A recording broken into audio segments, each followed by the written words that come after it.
दूसरे test match में humiliation के बाद कल से शुरू हो रहा है बॉर्डर गावस्कर सीरीज का तीसरा टेस्ट मैच। और भाई साहब खेला भी कहां पे जाएगा? ऋषभ पंत की फेवरेट ग्राउंड में। कहां पे? गाबा में। अगर आपको पता हो, जब last time India versus Australia का गाबा में मैच हुआ था तो भाई साहब ऋषभ पंत ने गपागप रेप करा था ऑस्ट्रेलियन बॉलर का। अगेन भाई, again again and again Australian management गलती कर रही है। उनकी खुशफहमी है कि हम ग्रीन विकेट बनाएंगे और इंडिया को भाई साहब घेर लेंगे। उनको एक बात अपने माइंड में बैठाना पड़ेगी, आगे भाई साहब पाकिस्तान नहीं खेल रही, आगे वेस्ट इंडीज नहीं खेल रही, या आयरलैंड जिम्बाब्वे की टीम नहीं खेल रही। भाई साहब आगे खेल रही है इंडिया। ये वर्ल्ड की one of the best team है, जो दो टीमों का टो टू टो मुकाबला होगा भाई साहब कल।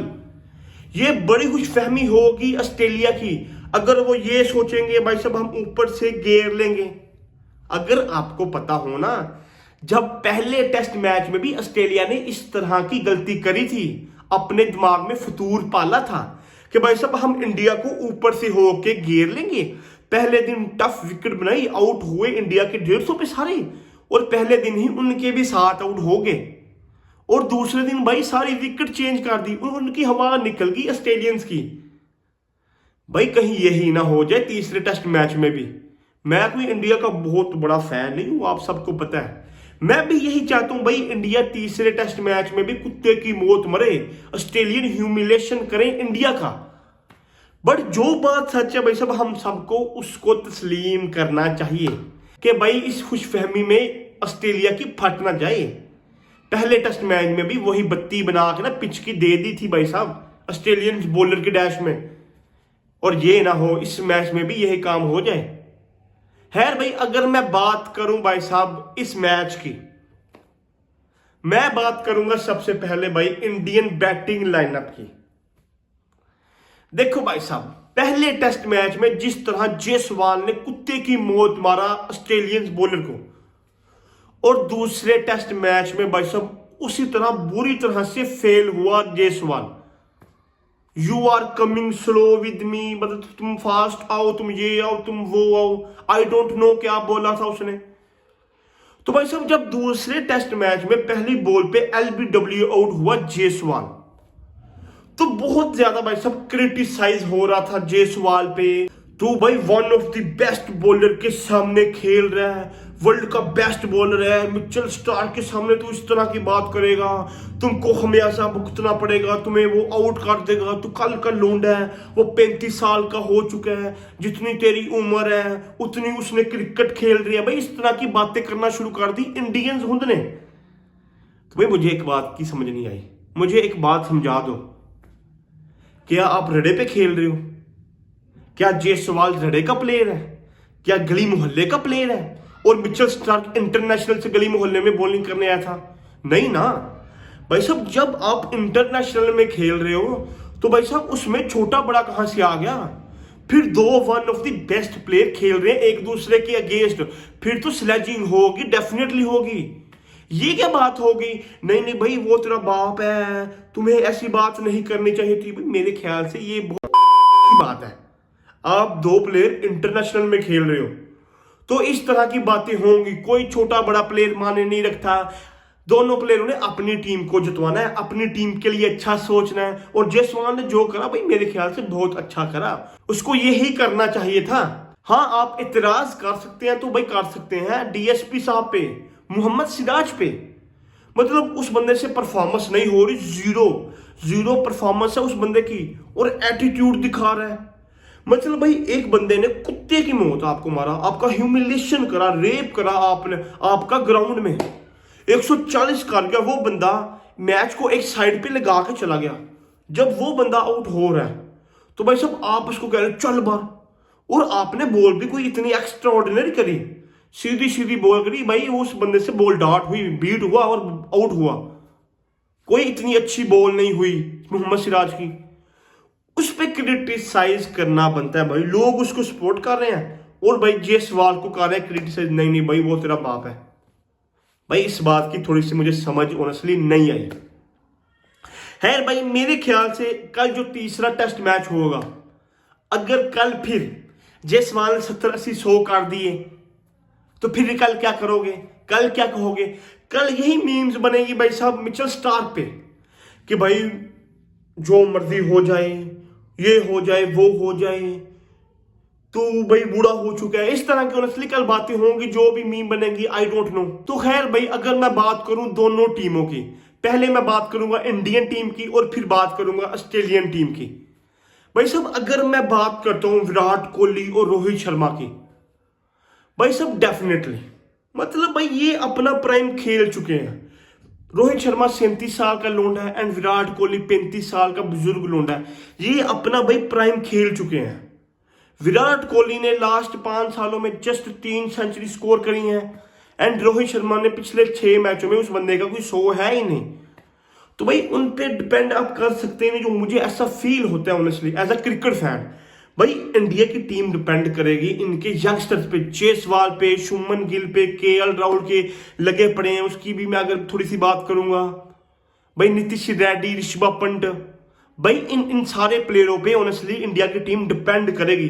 अब ये देखना पड़ना है कि ये इंडिया की टीम को कहां पे खड़ा करते हैं, कितने रन कल बनाते हैं। बिकॉज इन मेरे ख्याल से 2-3 प्लेयर ऐसे हैं जिनका पहला टूर है, नीतीश रेड्डी हो गया, शुभमन गिल हो गया या जायसवाल हो गया, इन सबका भाई पहला टूर है।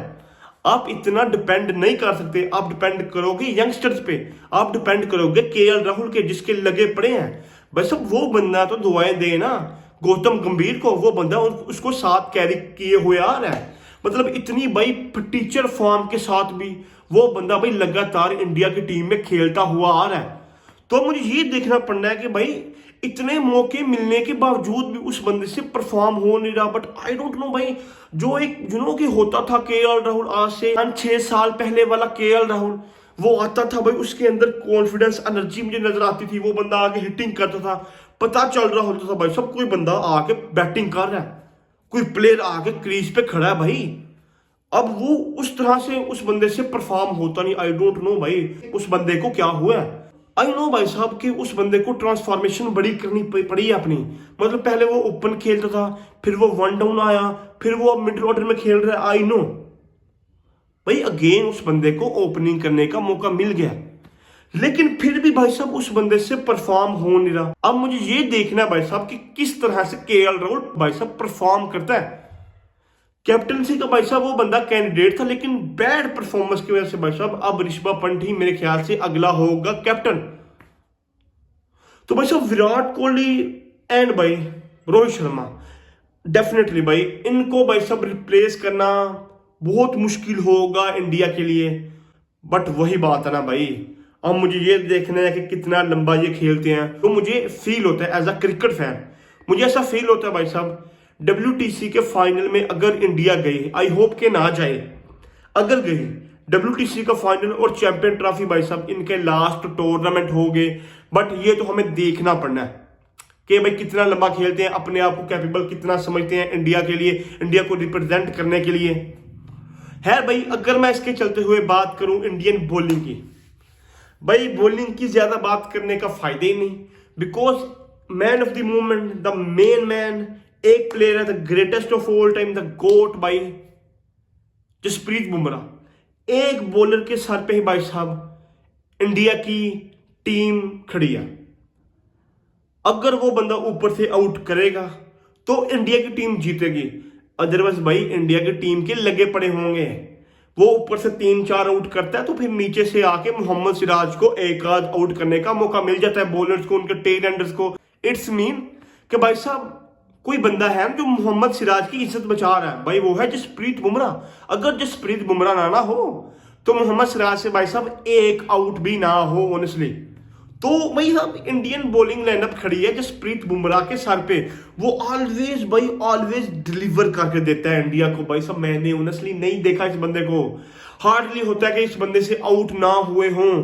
इस बंदे से भाई साहब ये बंदा एवरी टाइम इंडिया को डिलीवर करके देता है। लीडिंग फ्रॉम द फ्रंट करता है। जहां पे इसको लाओगे ये बंदा डिलीवर करके देगा, जो इस बंदे को कहोगे भाई ये चाहिए ये बंदा करके देता है।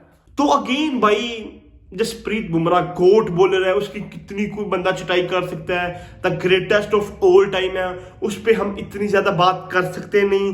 तो चलते हैं भाई ऑस्ट्रेलियन टीम पे।